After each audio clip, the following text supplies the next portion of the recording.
partir de hoje nós vamos iniciar uma série de estudos chamada O Cristão e o Trabalho. Como o seu trabalho pode glorificar a Deus e se tornar prazeroso.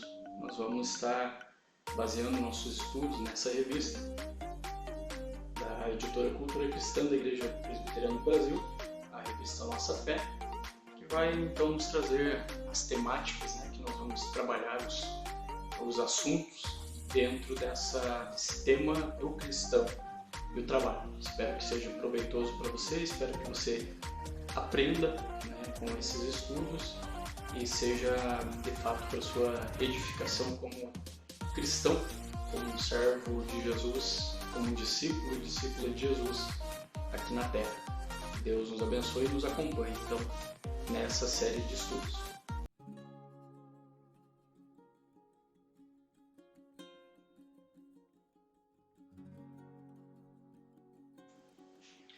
O texto que vai dar base para esse primeiro estudo encontra-se no livro de Gênesis, capítulo 3, versículo 19. O texto diz o seguinte: No suor do rosto comerás o teu pão, até que tornes a terra, pois dela foste formado, porque tu és pó, e ao pó tornarás. Então, para iniciar o primeiro estudo da nossa série, Cristão e Trabalho, eu gostaria de começar fazendo uma pergunta. Trabalho. O que é isso? Essa pergunta ela não é tão simples como nos parece, pois trabalhar será simplesmente ganhar a vida, uma atividade pela qual você recebe remuneração? Se assim for, por exemplo, em uma casa onde o homem somente trabalha e a mulher cuida dos afazeres do lar, só ele trabalha e ela não? Um outro exemplo, uma outra pergunta. Subir uma montanha é um trabalho? Você percebe na leitura do texto de Gênesis capítulo 3, 19, como houve então, da parte de Deus, a maldição sobre o trabalho humano. Deus, anteriormente a Gênesis 3, ele tinha falado que o homem e a mulher, Adão e Eva, nossos primeiros pais, deveriam cuidar, cultivar o jardim. E isso eles fariam com prazer, com alegria, por trabalharem então naquele presente tão belo que Deus havia dado. A partir do momento, capítulo 3 de Gênesis, quando Adão e Eva desobedecem a Deus, comem do fruto proibido, então eles trazem sobre a humanidade, sobre a criação, a maldição de Deus. Por isso Deus fala que eles, do suor do rosto, o homem e a mulher comeriam o pão. Ou seja, trabalho físico, que antes era abençoado por Deus, agora amaldiçoado por Deus. Algo que era uma bênção, agora se torna enfadonho, pesado. E, no entanto, apesar de tudo isso, necessário para a subsistência humana. Ou seja, agora o trabalho se tornaria uma obrigação à humanidade. E Deus, mesmo apesar do homem a humanidade ter cometido pecado, desobedecido, Deus não largou a criação, não abandonou a criação. Ele continuou no controle e até hoje, e até para todo sempre, ele continua no controle de tudo. Por isso, o trabalho então foi estabelecido por Deus e Deus não deixou de ter o controle também sobre o trabalho. Talvez você já tenha ouvido a frase, alguém falando, eu gostaria de encontrar quem criou o trabalho, para que eu fosse lá e desse uma surra nele. Na verdade, a pessoa teria que se entender diretamente com Deus para resolver essa questão, pois o Criador do trabalho, antes do pecado, e aquele que controla e continua governando o trabalho humano após o pecado, continua sendo Deus. Conta uma história de uma pessoa que se aproximou de uma construção e viu 3 homens misturando cimento. E para cada um desses homens, essa pessoa fez a mesma pergunta: o que é que você está fazendo? E ele obteve 3 respostas diferentes. Um deles falou: eu estou misturando cimento. O outro: eu estou ganhando a vida. E o terceiro falou: eu estou construindo uma catedral. Não é interessante que esses 3 homens, realizando a mesma tarefa, tivessem pontos de vista diferentes quanto ao que estavam fazendo? O que é trabalho? Uma definição de um dicionário diz que trabalho é uma ocupação ou ministério, exercício material ou intelectual para fazer ou conseguir alguma coisa, a aplicação da atividade física ou intelectual, serviço, esforço, fadiga. Segundo a Bíblia, então, como o cristão precisa ter a consciência sobre o que é trabalho? Como que o cristão encara essa questão? O que é o trabalho para o cristão? Muitos cristãos fazem uma nítida separação entre a sua vida espiritual ou religiosa e sua vida secular. Agindo assim, eles encontram muita dificuldade em perceber como a sua fé deve se relacionar com todas as áreas da vida. Por exemplo, por imaginarem que o trabalho é uma atividade puramente secular, nem sempre enxergam com clareza as implicações da sua fé para o seu exercício profissional. Sabem que não devem trapacear, nem mentir no trabalho, e até compartilham a sua fé com algum amigo. No entanto, muito raramente levam em consideração algumas questões básicas, como por exemplo, a minha fé afeta os produtos que eu faço? O meu compromisso com Cristo influencia a maneira como eu vendo os meus produtos e os produtos que a minha empresa comercializa? A minha participação na aliança da graça de Deus com seu povo, ela afeta a maneira como eu enxergo o meu salário e os meus lucros? Nessa série de estudos, então, estudaremos o modo como a nossa atividade profissional interage com a nossa fé. Por isso a temática O Cristão e o Trabalho, aquele que professa a fé em Jesus Cristo e o seu trabalho. O intuito aqui, nessa série de estudos, é mostrar que o reino de Deus é muito mais amplo do que a igreja e todas as áreas da nossa vida. Com todas as atividades que realizamos, quer elas sejam consideradas religiosas ou não, elas precisam ser feitas de modo agradável ao Senhor Jesus. E para introduzirmos essa temática, nós vamos observar 4 cosmovisões sobre o trabalho.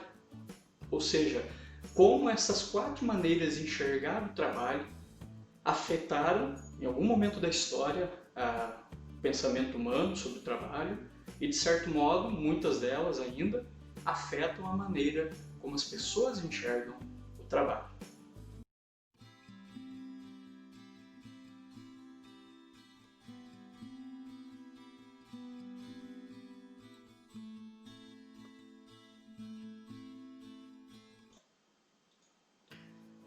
A primeira cosmovisão ou maneira de enxergar o trabalho é a visão grega do trabalho. O modo como os antigos gregos enxergavam a vida tem muita influência no mundo ocidental. O modo como interagiam com o mundo e a sociedade por meio da sua filosofia influenciou não apenas as cidades gregas, mas todo o Império Romano. Ainda hoje, influencia muito a maneira como a nossa sociedade interpreta a realidade. É por isso que é tão importante levarmos em consideração a opinião dos gregos antigos sobre o trabalho. Para eles, o trabalho era algo ruim, um mal irremediável que devia ser evitado a todo custo. Eles acreditavam que o trabalho, com as artes, o comércio, a terra, não tinha nobreza. Em linhas gerais, o trabalho servia apenas para roubar o tempo que deveria ser aproveitado com amizades e prazeres. Segundo um poeta grego chamado Hesíodo, o trabalho começou com Eris, a deusa da discórdia, e o labor veio da caixa de Pandora, como um castigo de Zeus. Como conciliar essa visão, então, sobre o trabalho com a necessidade de que o trabalho seja feito? Os gregos não eram contra o trabalho, eles apenas não aceitavam que pessoas livres se dedicassem a ele.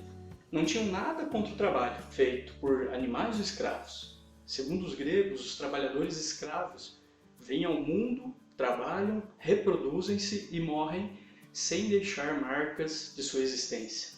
Os homens livres, por sua vez, vêm ao mundo, ocupam-se da filosofia, da cidadania e da satisfação das suas necessidades e prazeres. No entanto, como temos um corpo e nossa vida está diretamente ligada a ele, precisamos cuidar dele, alimentá-lo, vesti-lo, até que seus dias cheguem ao fim. Os cuidados com o corpo, então, geram trabalho. Os homens livres têm escravos que cuidam desse trabalho. Você percebe como essa visão grega sobre o trabalho que existe há milhares de anos continua viva? A opinião popular mostra que o trabalho é uma atividade árdua realizada por pessoas que precisam trabalhar para sobreviver e por isso submete-se às exigências de uma ocupação e de um chefe. Aqui então há o conceito de que trabalho é coisa de escravo. Além disso, o bom mesmo é poder se divertir sem ter que se preocupar com acordar cedo e trabalhar. Mas será que é isso mesmo? O trabalho é apenas um mal inevitável? Um mal ao qual temos que nos submeter como escravos para ter o que comer e vestir? Sujeitamos-nos a ocupações próprias de animais simplesmente para abastecer a nossa despensa?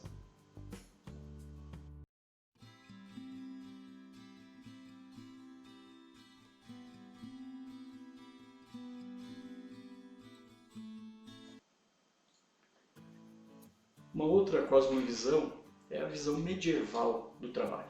A Idade Média é um período histórico, um outro período histórico, né, que tem grande influência sobre o modo como o trabalho é encarado. Essa influência é resultado do pensamento dos teólogos medievais que normalmente davam pouco valor ao trabalho.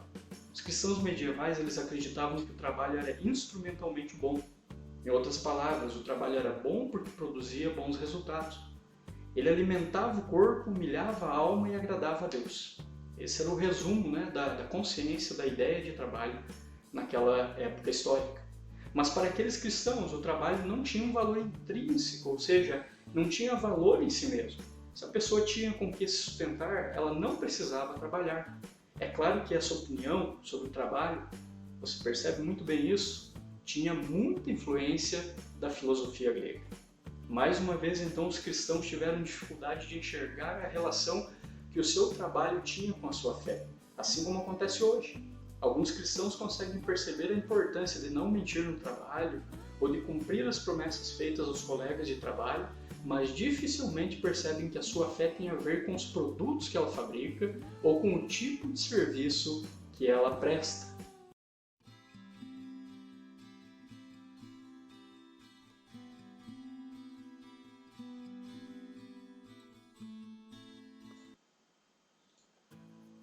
Uma terceira cosmovisão sobre o trabalho, e essa nós vamos gastar um pouco mais de tempo conversando aqui, é a visão renascentista e reformada do trabalho. Os cristãos do Renascimento eles tinham uma visão mais clara de Deus, e isso produziu neles uma visão mais clara do trabalho e da relação do trabalho com a fé cristã.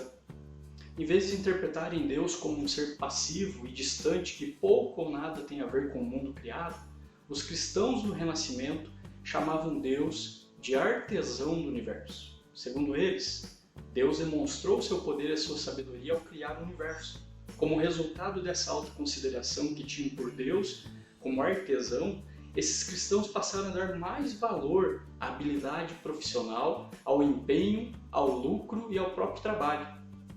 Por exemplo, um filósofo italiano chamado Giordano Bruno, ele pensava que o trabalho era bom porque fazia os homens desenvolverem suas capacidades criativas, que eventualmente os levaria a exercer controle sobre a terra e cumprir o mandato que Deus tinha dado a Adão na criação, o chamado mandato cultural, onde Deus disse para que Adão e Eva cultivassem o jardim.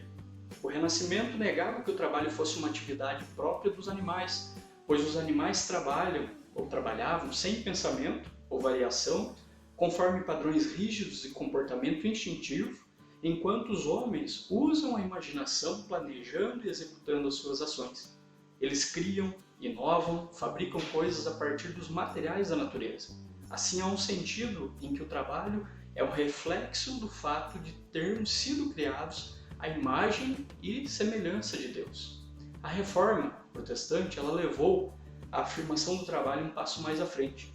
Martinho Lutero ele declarou que o fazendeiro, removendo o esterco, e a criada, tirando o leite da vaca, agradam a Deus na mesma intensidade que o pastor que prega ou ora, se todos estiverem fazendo o seu trabalho fielmente. É Deus quem nos chama, então, e nos capacita para exercermos a nossa atividade profissional. Ao cumprirmos esse chamado, nos tornamos agentes do cuidado amoroso e providencial de Deus para a sua criação. pelas mãos dos homens, enquanto eles trabalham, o Senhor responde às orações de seus filhos.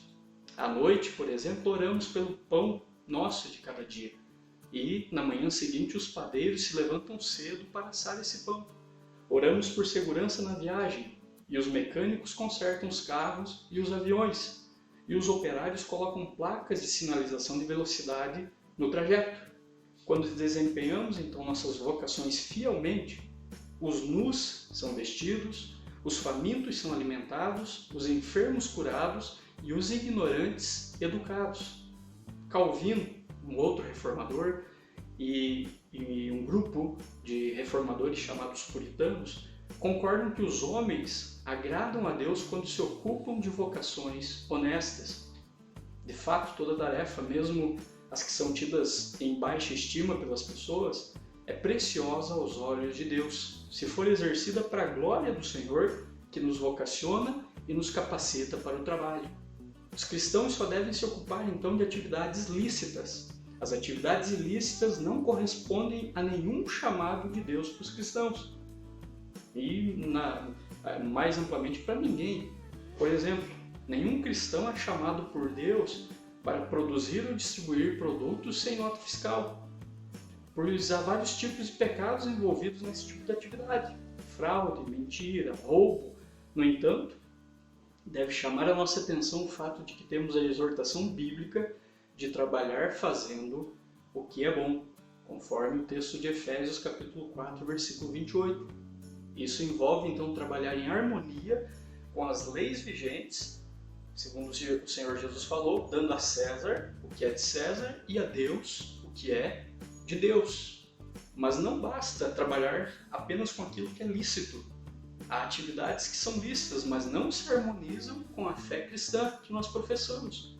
Por exemplo, a produção de produtos de baixa qualidade, produtos que não têm qualidade nenhuma, não é esse tipo de atividade que não se harmoniza com a fé cristã, pois a fé cristã sempre diz e ensina para o cristão fazer tudo com excelência para honrar a Deus. E um outro exemplo é a pornografia, que explora o ser humano como um objeto sexual, e por mais que seja lícito em muitos países, a produção de pornografia, essa também não se harmoniza com a fé cristã, que não vê o ser humano como um objeto, mas sim como imagem e semelhança de Deus e, portanto, merece todo o respeito. As ideias, então, dos reformadores, elas permanecem centrais para um conceito cristão de trabalho. Ambos se recusaram a dividir a vida entre atividades seculares e atividades sacras. Ambos enfatizaram a nossa habilidade de honrar a Deus em nossas tarefas diárias. Então, apesar de algumas diferenças que Lutero e Calvino tiveram, que foram os mais proeminentes reformadores, eles concordavam com relação ao trabalho nessas questões. Então, por mais que existam essas diferenças entre Calvino e outros reformadores, por exemplo, Lutero e a maioria dos puritanos acreditavam que estruturas sociais eram quase imutáveis. Eles incentivaram os homens a servir no lugar ou classe dado pelo costume social, mas Calvino ele acrescentou que a sociedade como um todo ela pode ser reformada. Nós devemos tentar então reformar, segundo João Calvino, estruturas sociais para promover justiça para a sociedade caída e não apenas para o indivíduo. Há reformas sociais importantes que precisam ser abraçadas e realizadas pelos cristãos, tais como acesso à saúde, à educação e geração de emprego e renda para todos.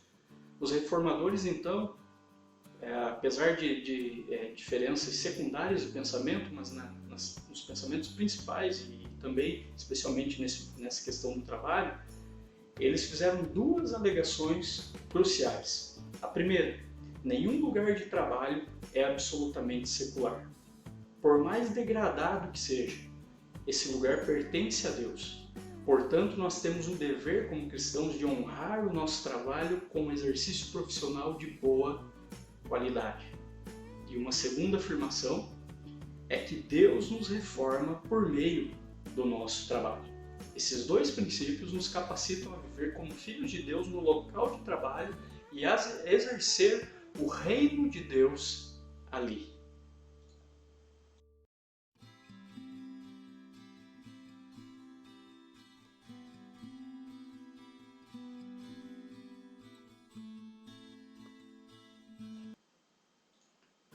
E uma outra cosmovisão sobre o trabalho, e essa tem a ver diretamente conosco, é a visão contemporânea do trabalho.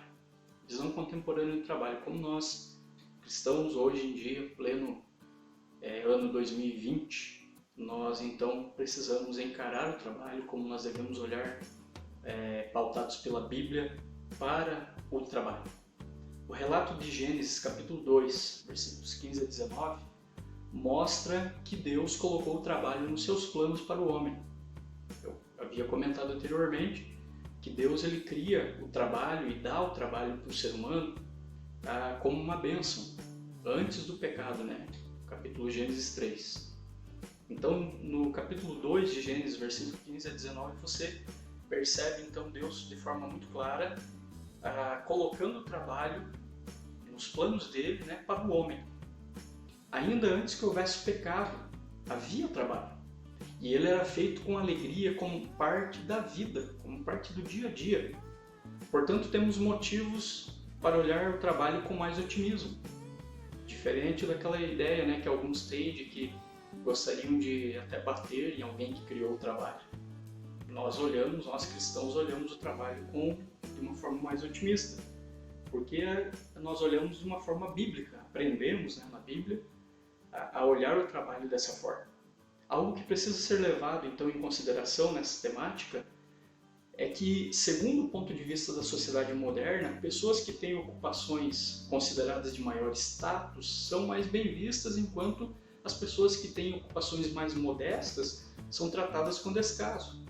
Talvez você já tenha presenciado uma conversa pejorativa nesse sentido, em que algumas pessoas, por talvez ganharem um salário menor, terem uma profissão na sociedade considerada melhor que as outras, ela chacotou, ela tirou o sarro, ela falou de forma pejorativa de uma pessoa que tem um trabalho considerado na sociedade mais modesto.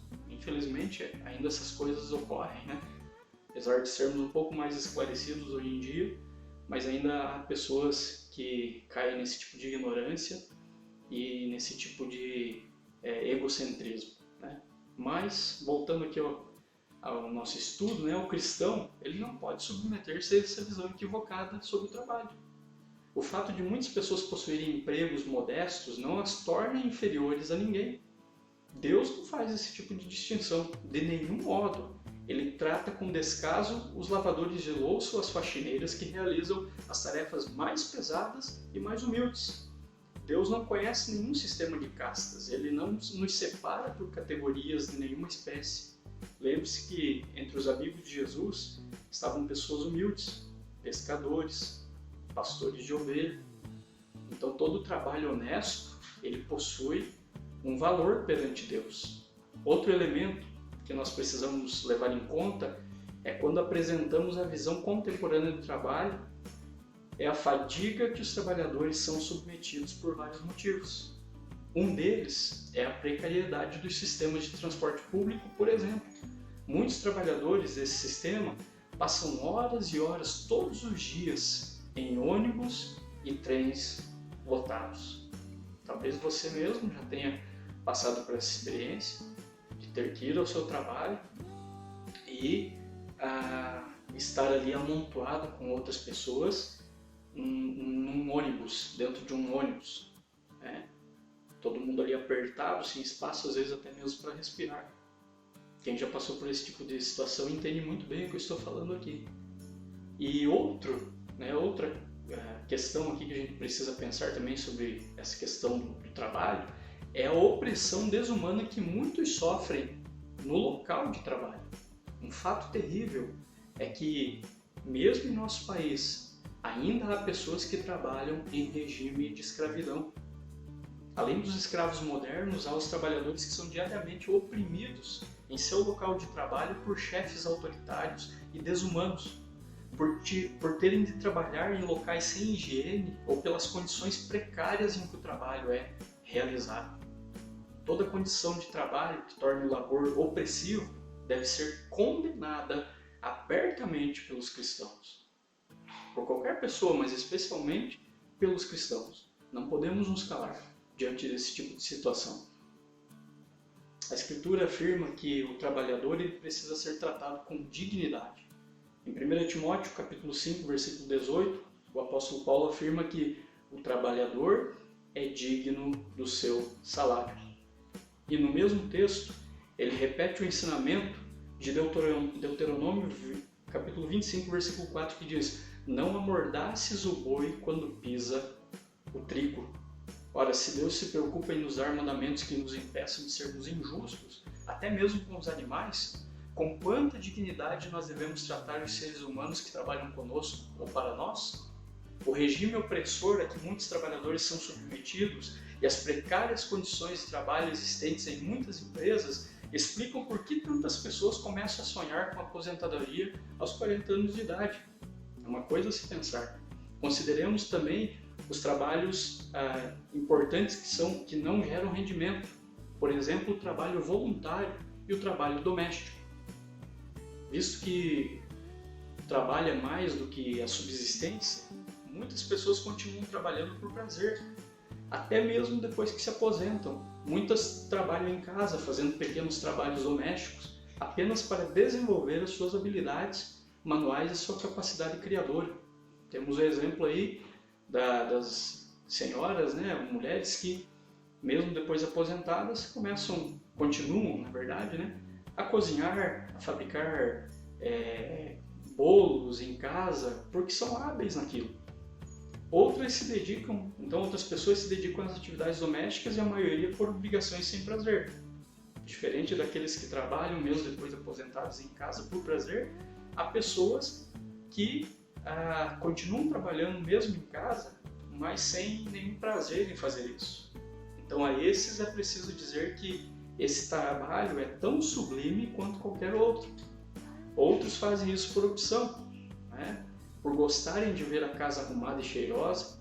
Então a esses também é necessário dizer algo, que os dons que Deus nos dá nem sempre têm o objetivo de nos proporcionar um ganho financeiro, mas sempre têm o objetivo de nos levar a desempenhar tarefas importantes para a nossa sociedade e para a nossa família.